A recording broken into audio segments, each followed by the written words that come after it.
चर्चित श्राप पार्ट 2 छठा श्री कृष्ण वंश के नाश का श्राप। धर्म के विरुद्ध आचरण करने के दुष्परिणाम स्वरूप अंत में दुर्योधन आदि मारे गए और कौरव वंश का विनाश हो गया। महाभारत युद्ध के पश्चात सांत्वना देने के उद्देश्य से भगवान श्री कृष्ण गांधारी के पास गए। गांधारी अपने 100 पुत्रों की मृत्यु के शोक में अत्यंत व्याकुल थी। भगवान श्री कृष्ण को देखते ही गांधारी ने क्रोधित होकर उन्हें शाप दिया कि तुम्हारे कारण जिस प्रकार से मेरे 100 पुत्रों का नाश हुआ है, उसी प्रकार तुम्हारे वंश का भी आपस में एक दूसरे को मारने के कारण नाश हो जाएगा।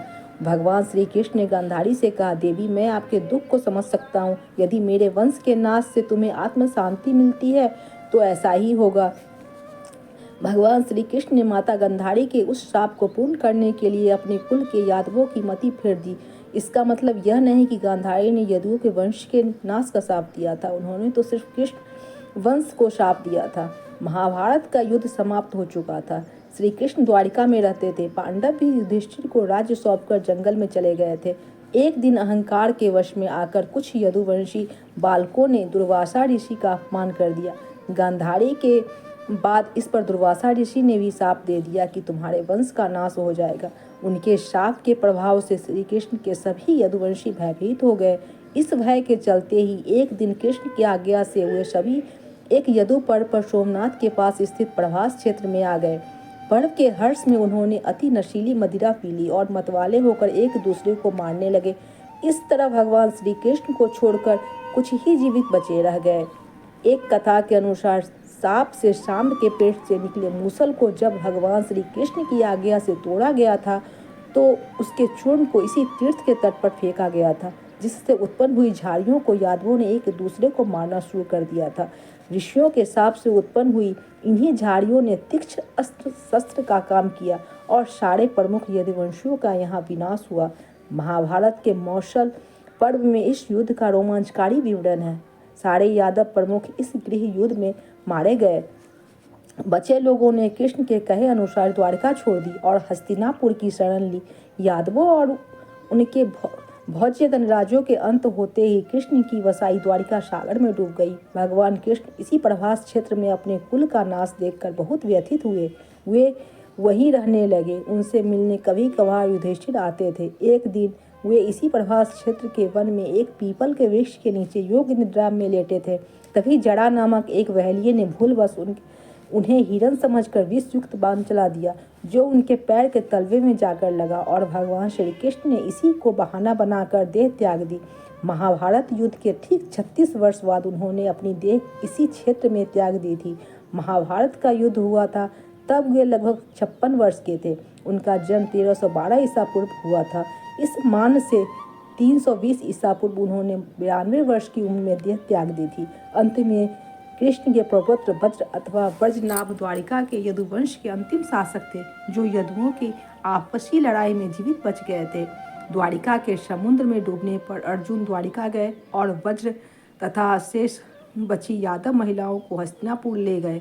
कृष्ण के प्रपुत्र वज्र को हस्तिनापुर में मथुरा का राजा घोषित किया। वज्रनाभ के नाम से ही मथुरा क्षेत्र को ब्रजमंडल कहा जाता है। सातवां, अश्वत्थामा को श्री कृष्ण ने दिया शाप। महाभारत के युद्ध में अश्वत्थामा ने ब्रह्मास्त्र छोड़ दिया था, जिसके चलते लाखों लोग मारे गए थे। अश्वत्थामा के इस कृत्य से कृष्ण क्रोधित हो गए थे और उन्होंने अश्वत्थामा को शाप दिया था कि तू इतने बधों का पाप ढोता हुआ 3000 वर्ष तक निर्जन स्थानों में भटकेगा। तेरे शरीर से सदैव रक्त की दुर्गंध निश्चित होती रहेगी। तू अनेक रोगों से पीड़ित रहेगा। व्यास ने श्री कृष्ण के वचनों का अनुमोदन किया। कहते हैं कि अश्वत्थामा इस शाप के बाद रेगिस्तानी इलाकों में चला गया था और वहां रहने लगा था। कुछ लोग मानते हैं कि वह अरब चला गया था। उत्तर प्रदेश में प्रचलित मान्यता अनुसार अरब में उसने कृष्ण और पांडवों के धर्म को नष्ट करने की प्रतिज्ञा ली थी। हालांकि भारत में लोग दावा करते हैं कि अमुक जगहों पर अश्वत्थामा आता रहता है, लेकिन अब तक इसकी सच्चाई की पुष्टि नहीं हुई है।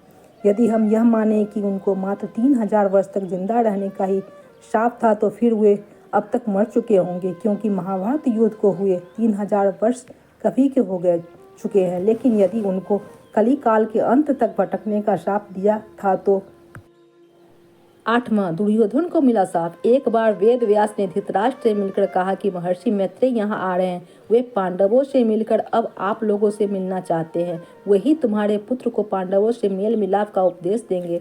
इस बात की सूचना मैं देता हूँ कि वे जो कुछ भी कहे बिना तर्क वितर्क के मान लेना। मैं ऐसा इसलिए कह रहा हूँ कि मैत्रेय जी की आज्ञा का उल्लंघन हुआ तो वे क्रोध में आकर श्राप भी दे सकते हैं, इसलिए शांति पूर्वक उनकी बात सुन लेना।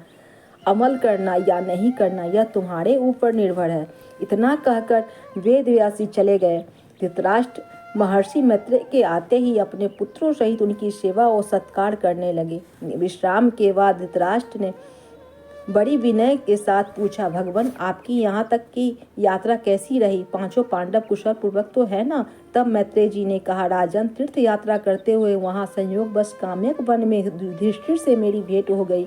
वे आजकल तपोवन में रहते हैं। उनके दर्शन के लिए वहाँ बहुत से ऋषि मुनि आते हैं।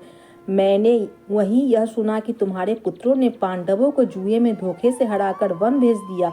वहाँ से मैं तुम्हारे पास आया हूँ। उन्होंने धृतराष्ट्र से इतना कहकर पीछे मुड़ते हुए दुर्योधन से कहा, तुम जानते हो पांडव कितने वीर और शक्तिशाली हैं। तुम्हें उनकी शक्ति का अंदाजा नहीं है।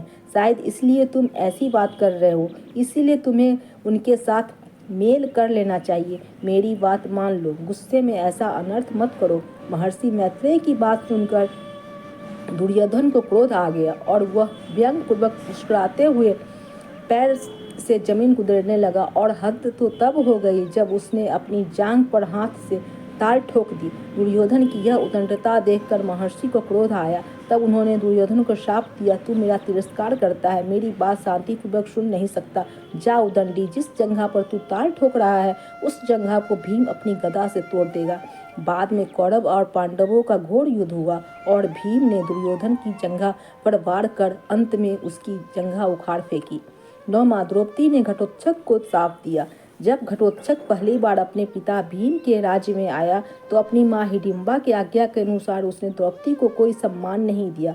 द्रौपदी को अपमान महसूस हुआ और उसे बहुत गुस्सा आया। वह उस पर चिल्लाई कि वह एक विशिष्ट स्त्री है, वह युधिष्ठिर की रानी है, वह ब्राह्मण राजा की पुत्री है तथा उसकी प्रतिष्ठा पांडवों से कहीं अधिक है। और उसने अपनी दुष्ट राक्षसी माँ के कहने पर बड़ों ऋषियों और राजाओं से भरी सभा में उसका अपमान किया है। जा दुष्ट, तेरा जीवन बहुत छोटा होगा तथा तू बिना किसी लड़ाई के मारा जाएगा। 10वां राजा परीक्षित को शाप। एक बार राजा परीक्षित आखेट हेतु वन में गए। वन पशुओं के पीछे दौड़ने के कारण वे प्यास से व्याकुल हो गए तथा जलाशय की खोज में इधर उधर घूमते वे समीक ऋषि के आश्रम में पहुंच गए। वहां पर समीक ऋषि नेत्र बंद किए हुए ब्रह्म ध्यान में लीन बैठे थे। राजा परीक्षित ने उनसे जल मांगा, किंतु ध्यान मग्न होने के कारण समीक ऋषि ने कुछ भी उत्तर नहीं दिया। सिर पर स्वर्ण मुकुट पर निवास करते हुए कलयुग के प्रभाव से राजा परीक्षित को प्रतीत हुआ कि यह ऋषि ध्यानस्थ होने का ढोंग कर मेरा अपमान कर रहा है। उन्हें ऋषि पर बहुत क्रोध आया। उन्होंने अपने अपमान का बदला लेने के उद्देश्य से पास ही पड़े हुए एक मृत सर्प को अपने धनुष की नोक से उठाकर ऋषि गले में डाल दिया और अपने नगर वापस आ गए। समीक ऋषि जब ध्यान साधना से जागृत हुए तो उन्होंने अपने गले में पड़े मृत सर्प को देखा। उन्हें ज्ञात ही नहीं हो पाया था कि उनके साथ राजा ने क्या किया है। उस दौरान समीक ऋषि के पुत्र श्रृंगी ऋषि आ पहुंचे और जब उन्होंने जाना कि उनके पिता का राजा ने अपमान किया है तो वे बहुत क्रोधित हुए। उन्होंने सोचा कि यदि यह राजा जीवित रहा तो इसी प्रकार ऋषियों का अपमान करता रहेगा। इस प्रकार विचार करके उस ऋषि कुमार ने तुरंत ही कमंडल से अपनी अंजलि में जल लेकर तथा उसे मंत्रों से अभिमंत्रित करके राजा परीक्षित को यह शाप दिया कि जा, तुझे आज से 7वें दिन तक्षक सर्प डसेगा। समीक ऋषि कुछ समझ पाते इससे पहले तो श्रृंगी ऋषि ने शाप दे डाला। समीक ऋषि ने अपने पुत्र से कहा कि तूने यह अच्छा नहीं किया।